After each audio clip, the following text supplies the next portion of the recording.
Well, I think one of the key things in this area, Jeff, is that when you lie, and you're in a post-fact society where facts are the anchor. Facts are the anchor to show whether something's true or not. And once you go into a post-fact society, people get so confused. They're lying with not even realizing they're lying. Because the whole basis of what is perceived to be true and not true is increasingly not mental, it's emotional.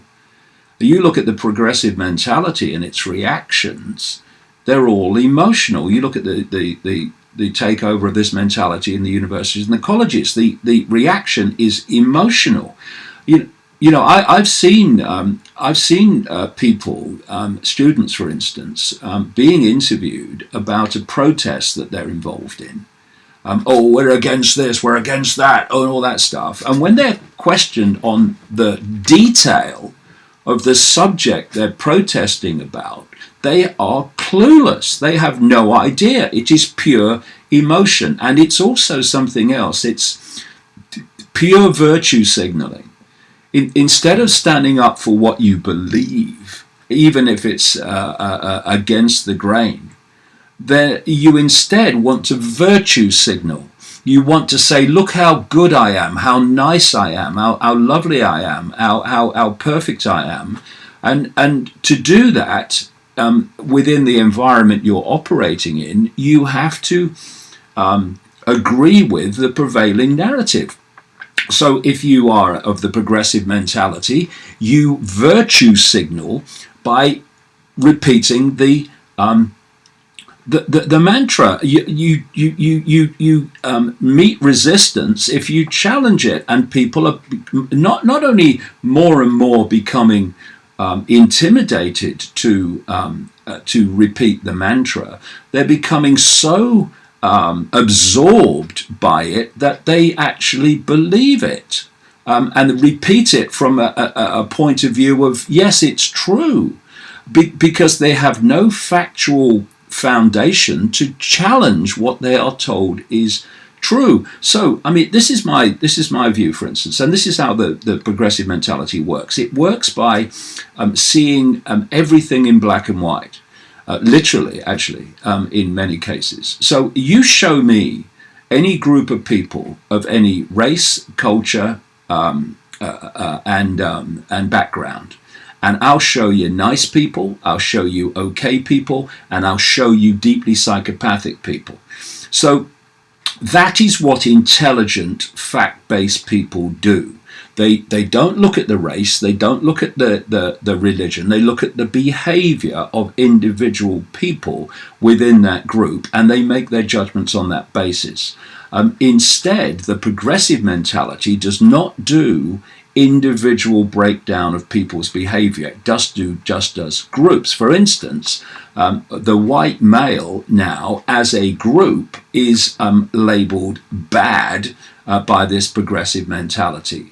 By reflex action, and I see this movement for the white people, for instance, to have to give reparations for what has happened in the past. And my point is this: hold on a minute, you just got the sequence right.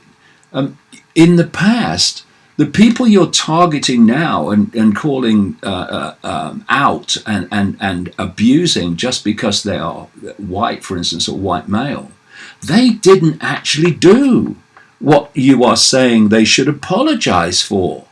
Because we are consciousness having an experience through bodies of different racial types, but it's the mentality that matters. And so people are being abused now who would not dream of doing what they are told they should feel guilty about, but you must still feel guilty about it anyway. It's nonsense.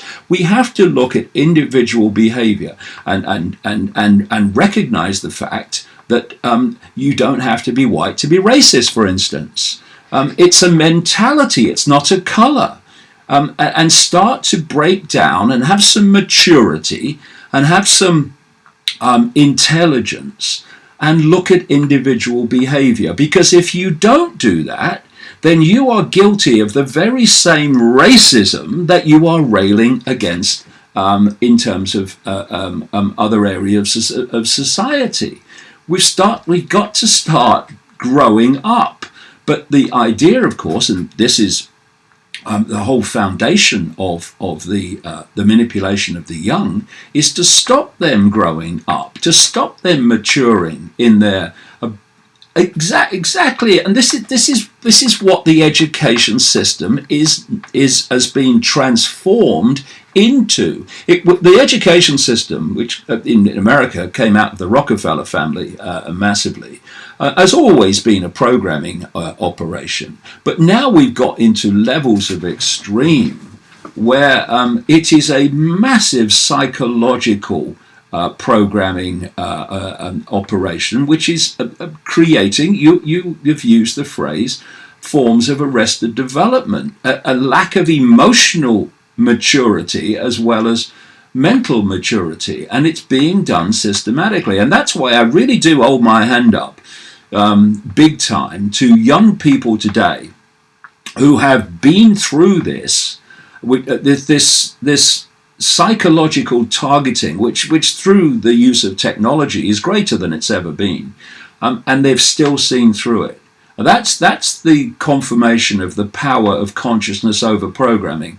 If only people would become conscious beyond the program, then you see it. The idea of the education system is to start the programming at the earliest possible age and have it unceasing from cradle to grave. The human body, brain and human body, is a processor of information.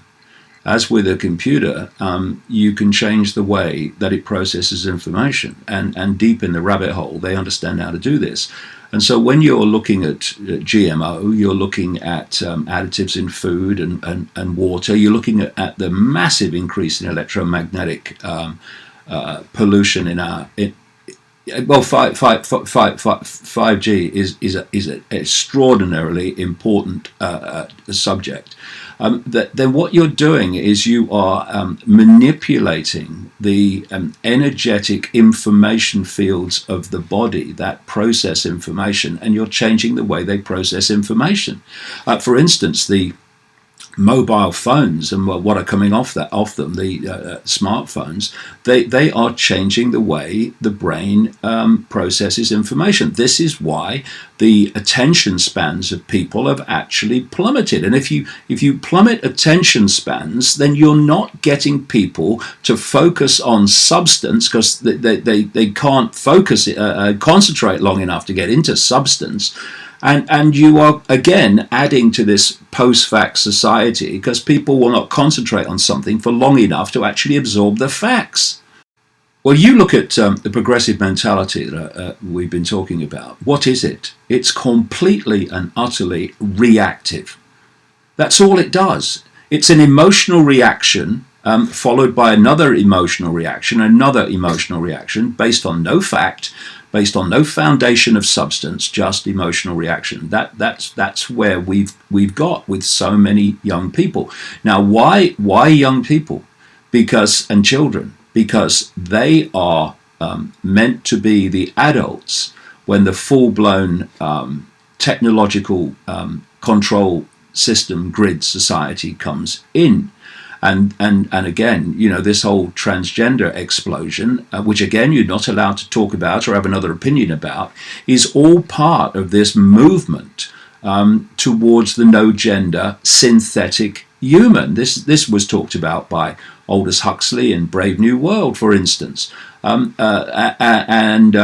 the synthetic human doesn't procreate but is produced in laboratory means according to various castes that indicate where in the end synthetic humans are created according to their caste, in other words, their contribution robotically, slave-like to society.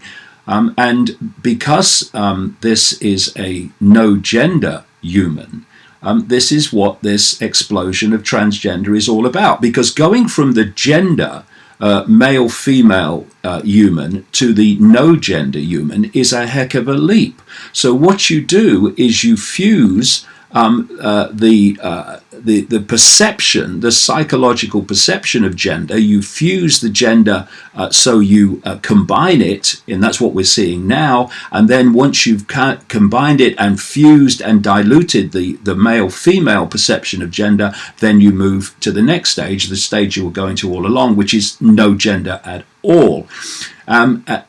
No gender at all. This is what it's about. And of course, if you could openly talk about this in the mainstream, then people might have another fix on what's going on. But of course, if it's the agenda, you must not allow people to openly debate it. Otherwise, too much information about it is circulating.